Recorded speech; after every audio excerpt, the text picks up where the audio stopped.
Salve fratres. Pertanyaan yang rupanya mari kita jawab bersama pada kesempatan ini adalah pertanyaan dari saudara-saudara kita terpisah. Bagaimana mungkin perawan Maria dapat mendengar doa-doa kita? Ya, apakah perawan Maria dan para santo santa seperti Tuhan sehingga mereka bisa mendengarkan doa-doa kita? Ya. Banyak orang bertanya-tanya bagaimana perawan Maria dan para santo santa dapat mendengar doa-doa kita serta doa dari begitu banyak orang di seluruh dunia secara bersamaan. Apakah mereka memiliki sifat seperti Tuhan, Maha Kuasa atau Maha Tahu? Jawabannya adalah tidak.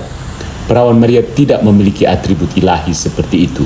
Akan tetapi dia dan para santo santa berada dalam persekutuan dengan Tuhan sehingga mereka dapat berpartisipasi dalam karunia ilahi tersebut, meskipun tidak memilikinya secara alami.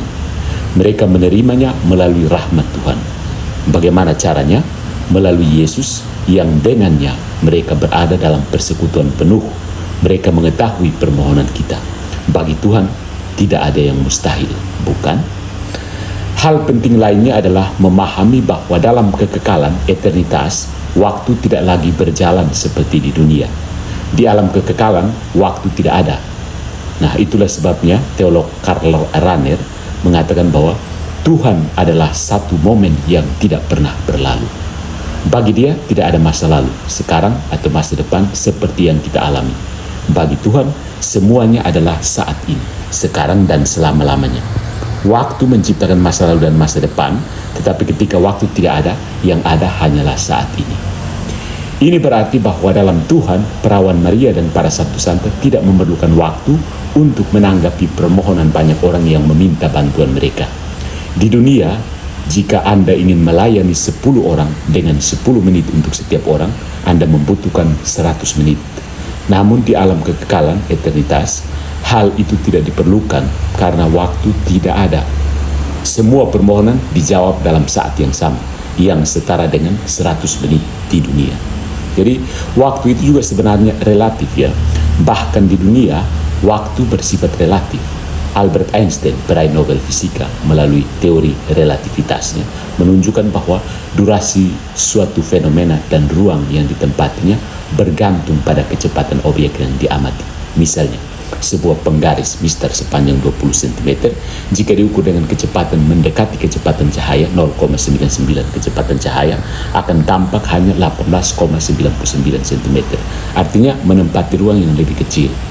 Einstein juga menunjukkan melalui paradoks kembar bahwa jika dua saudara kembar melakukan perjalanan mengelilingi bumi, satu dengan kecepatan normal dan satu lagi dengan kecepatan mendekati kecepatan cahaya, saat keduanya kembali, si kembar yang bepergian dengan kecepatan mendekati kecepatan cahaya akan lebih mudah dari saudaranya. Menarik bukan?